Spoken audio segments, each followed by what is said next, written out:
Gigising, trabaho, matutulog at gigising. Trabaho, matutulog kung ito ay iisipin. Paulit-ulit lang para bang wala ng kulay. Palaging ganito, ano ang punto ng iyong buhay? Sa sweldo, babayad, sa sweldo, babayad.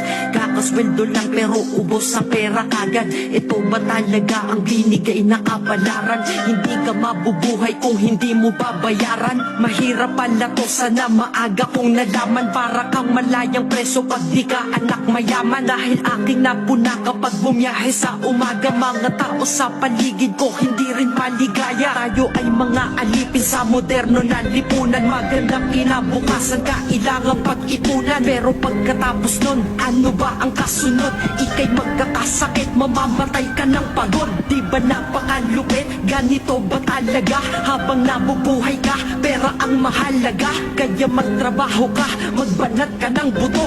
Yan ang salitang maririnig mo sa buong mundo. Dahil libre lang mangarap, pero mahal mabuhay. Pero kapag kayakap, iyong mahal sa buhay. Para bang lahat ng pagod ay mayroong katuturan. Yan ang sweldo kong sapat at walang katumbas yan.